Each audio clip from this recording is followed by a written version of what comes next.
Hello and welcome back to another video. So in today's video we're going to be talking about fractions and subtracting them. This is a continuation from the last video where we talked about adding fractions, and the little card is going to be in the top right if you want to check out that video. And so the methodologies here of solving fractions when we're subtracting them from each other is pretty similar to the methods that we used when we're adding fractions as well.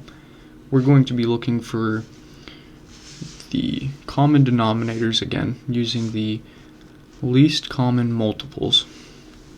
And we do that by prime factorization. So here we see that 5 and 3 are already factored as much as possible. And so really this would be pretty easy. There is no prime factorization here. But with something like 12, we could break that down a little bit. And so that's what I'm going to kind of be showcasing today in this video. Before we continue on, I have a challenge problem if you are interested in it. So it's going to be 55 over 105 minus 27 over 45. And I will post a post later going over this and showing the right answer. But this, that last line was not so good. This is going to be the challenge problem if you guys are interested in it. And by the end of this video, you should feel confident enough to be able to take this on.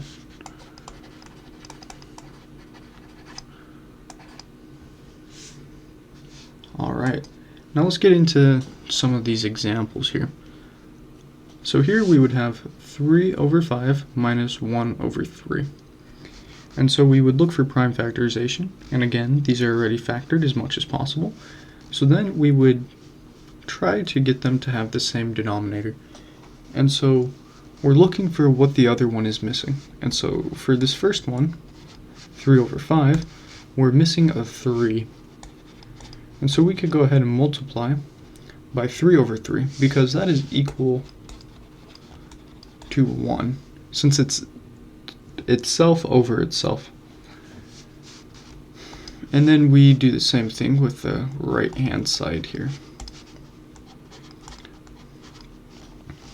And now we just go ahead and multiply 3 and 3 and 5 and 3. So 3 times 3 over 15 minus 1 times 5 over 15, which is going to be 9 minus 5 over 15, which at this point we can just do our subtraction like normal. And if you see something like two fractions that both have the same denominators here, we know that we can just kind of group the numerators together and then make them share a denominator, like how we did so here. And this will be equal to 4 over 15. And that is the first answer here. Well, let's go ahead and move on to another example. So here we have 5 over 6 minus 3 over 8. And you could multiply, like how we did on the last one, 5 over 6 by 8 over 8, and then 3 over 8 by 6 over 6. However, let's start introducing the factorization. So 6 is equal to 2 times 3, and 8 is equal to 2 times 4, which can be broken down into 2 times 2. So 6 is equal to 2 times 3, and 8 is equal to 2 cubed. And now we look for the maximums. So right here, we have our 2's column, and we have a max of 3 2's for one of them. Right here we have 3, right here we would have 1. And so we will take this right here. And then again we have our 3's column.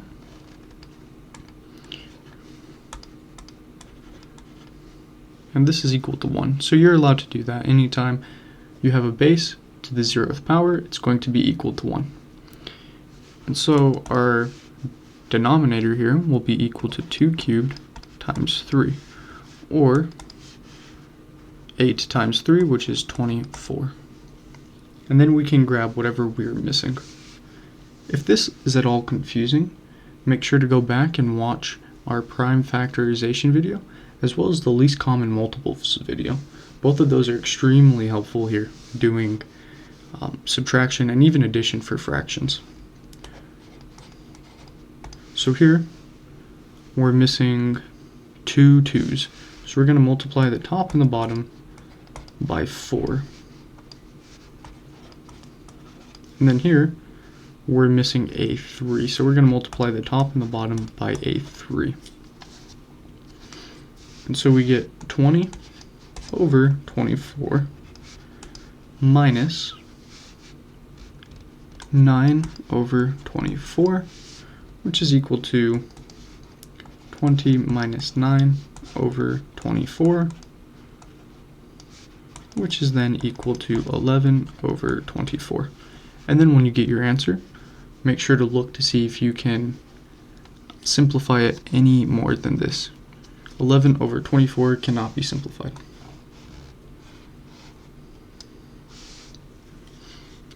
Okay, that's a little bit of an introduction there to using our least common multiples as well as our prime factorizations for fractions.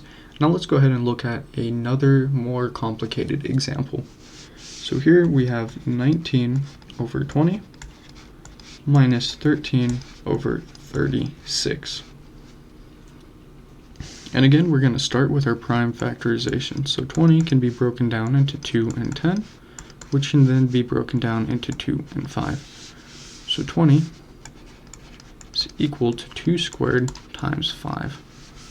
Now let's look at 36, which can be broken down into 2 and 18, which can be broken down into 2 and 9, and then that is 3 times 3.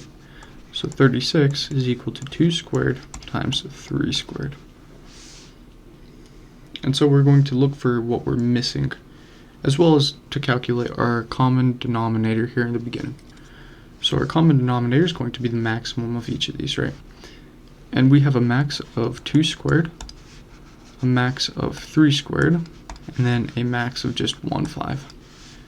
So this is 4 times 9 times 5, which is 20 times 9, which is 180. Fractions can get absurdly huge really quick as well. So we're going to have 19 over 20, and we're going to look for what we're missing.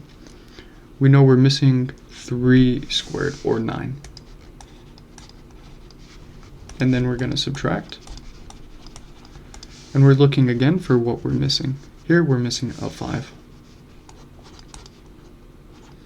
And since we just calculated the common denominator, we know that 9 times 20 is equal to 180, and we know 5 times 36 should be equal to 180 as well. And then we can go ahead over here and find our other numbers. So 9 times 9 is 81, carry the 8, 9 times 1 is 9, plus 8 is 17.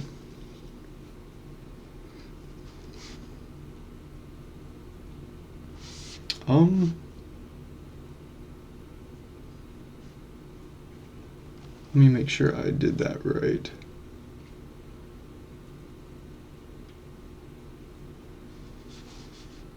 I think I might have done that wrong.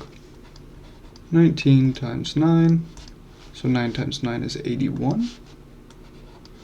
9 times 1 is 9, and then carry the 8.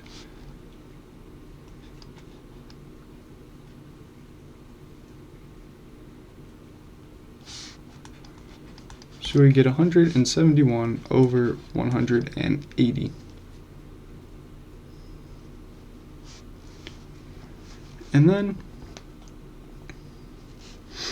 we would do the same thing here with 13 and 5. So 13 times 5, which is 15, carry the 1. 5 times 1 is 5, plus 1 is 6, so 65 over 180. And then we can subtract 171 from 65, which would be 106